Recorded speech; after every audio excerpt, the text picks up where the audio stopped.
La figure du duc se rembrunit. Il n'aimait pas que sa femme portât des jugements à tort et à travers, surtout sur M. de Charlus. « Vous êtes difficile. Son regret a édifié tout le monde, dit-il d'un ton rogue. » Mais la duchesse avait, avec son mari, cette espèce d'hardiesse des dompteurs ou des gens qui vivent avec un fou et qui ne craignent pas de l'irriter. « Eh bien, non. Qu'est-ce que vous voulez?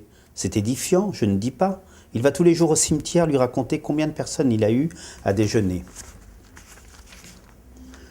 Il la regrette énormément, mais comme une cousine, comme une grand-mère, comme une sœur. Ce n'est pas un deuil de mari. Il est vrai que c'était deux saints, ce qui rend le deuil un peu spécial. Monsieur de Guermantes, agacé du caquetage de sa femme, fixait sur elle avec une immobilité terrible des prunelles toutes chargées. Ce n'est pas pour dire du mal du pauvre Mémé, qui, entre parenthèses, n'était pas libre ce soir, reprit la duchesse.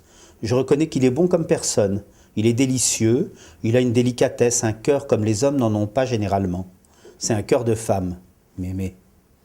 Ce que vous dites est absurde, interrompit vivement M. de Guermantes. Mémé n'a rien d'efféminé. Personne n'est plus viril que lui. Mais je ne vous dis pas qu'il soit efféminé. Le moins du monde. Comprenez au moins ce que je dis, reprit la duchesse. Ah, celui-là, dès qu'il croit qu'on veut toucher à son frère, ajouta-t-elle en se tournant vers la princesse de Parme.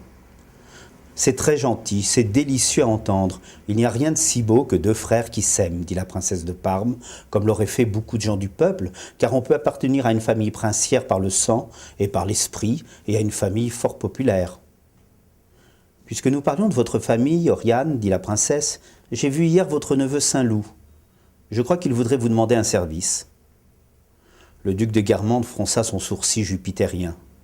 Quand il n'aimait pas rendre un service, il ne voulait pas que sa femme s'en chargeât, sachant que cela reviendrait au même et que les personnes à qui la duchesse aurait été obligée de le demander l'inscriraient au débit commun du ménage, tout aussi bien que s'il avait été demandé par le mari seul. « Pourquoi ne m'a-t-il pas demandé lui-même » dit la duchesse. « Il est resté 2 heures ici hier, et Dieu sait ce qu'il a pu être ennuyeux. Il ne serait pas plus stupide qu'un autre s'il avait eu, comme tant de gens du monde, l'intelligence de savoir rester bête. Seulement, c'est ce badigeon de savoir qui est terrible. Il veut avoir une intelligence ouverte. Ouverte à toutes les choses qu'il ne comprend pas. Il vous parle du Maroc, c'est affreux. Il ne veut pas y retourner, à cause de Rachel, dit le prince de Foix.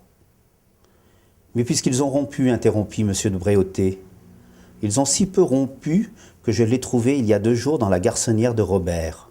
Il n'avait pas l'air de gens brouillés. Je vous assure, répondit le prince de Foix, qui aimait à répandre tous les bruits pouvant faire manquer un mariage à Robert, et qui d'ailleurs pouvait être trompé par les reprises intermittentes d'une liaison en effet finie. Cette Rachel m'a parlé de vous. Je la vois comme ça, en passant le matin aux Champs-Élysées. C'est une espèce d'évaporée, comme vous dites, ce que vous appelez une dégrafée, une sorte de dame aux camélias, au figuré bien entendu. Ce discours m'était tenu par le prince Von, qui tenait à avoir l'air au courant de la littérature française et des finesses parisiennes.